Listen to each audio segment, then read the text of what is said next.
How's it going, everybody? I thought it was a good time for another devotion here on this Friday afternoon. A lot of stuff going on. Constantly, it seems like everything is changing.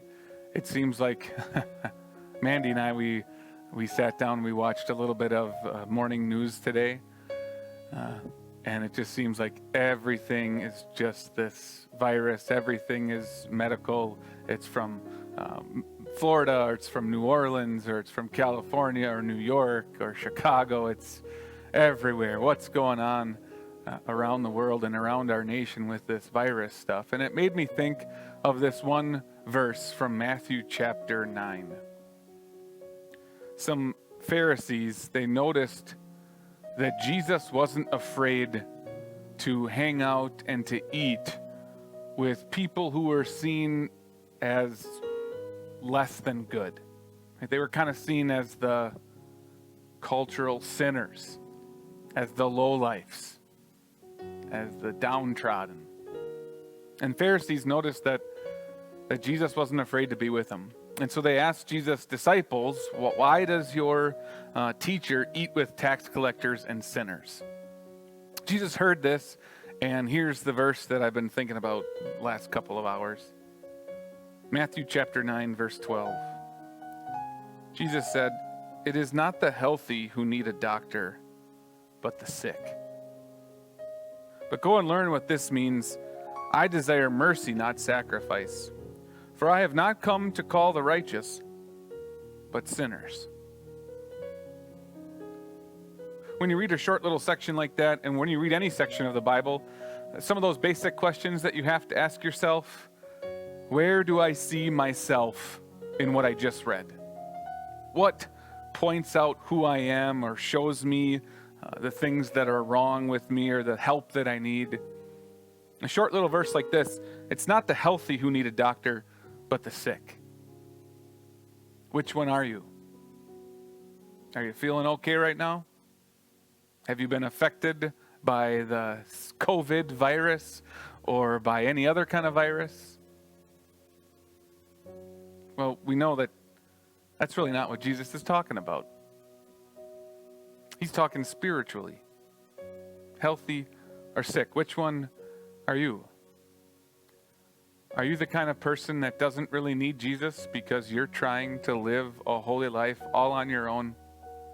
You're trying to do all the right things. You're trying to make sure everyone sees only good things coming from you.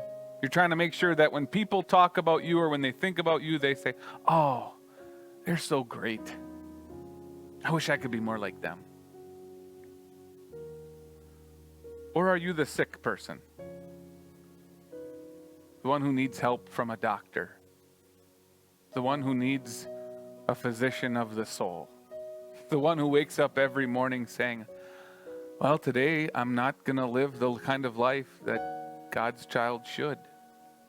Today I need help. Today I need a doctor to make me better."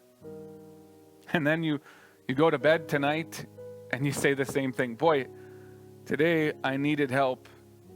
Today I didn't do it all the right way. I didn't do everything I should have.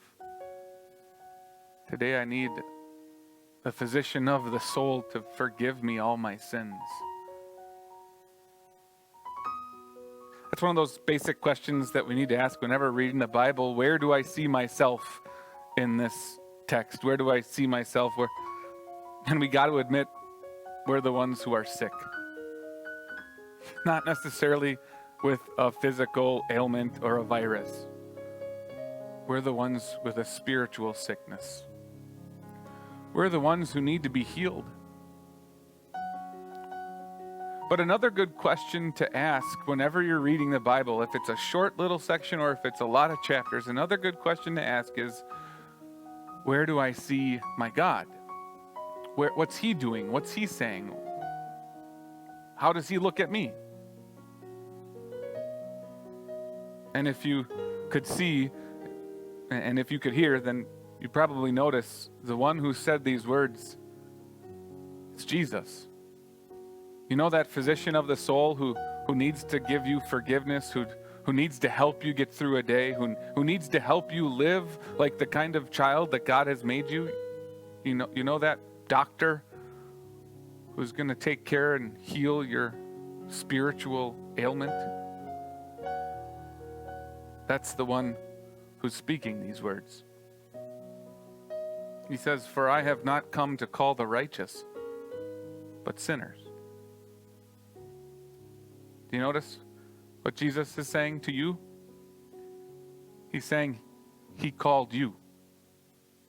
He's saying he made you who you are. He's saying he is the doctor, and he is the one who heals every single sin and forgives you and makes everything right in your life, so that you live in grace, so that you live by faith, so that you live as a child of God who doesn't need to be afraid of whatever is happening. You have a spiritual healer. You have the doctor for your soul in Jesus. He's not somebody who makes you schedule an appointment and who makes you do all these different things and fill out all this kind of paperwork. He's the one who calls you. He's the one who makes everything right for you.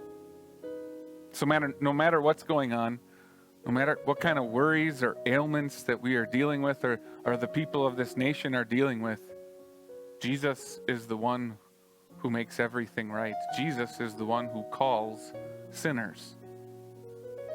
And he did that for you. He did that for me. So that we are healed. How's that for a Friday afternoon encouragement? Don't be afraid, don't be worried, because your soul is healed. Jesus has made everything right. God bless you this weekend, and if you need any help, just call or text. I'll be posting the stuff for Sunday morning, sending out the email. Hope you're getting everything. Hope you're able to share it. Hope you're able to help those who maybe don't have it. If you know of somebody who I need to be mailing things to in the mail because they don't have email or they don't have internet, just let me know. Please don't be afraid. Don't wonder. Just send me a message, and I'll make sure to try and take care of that. God bless you this weekend.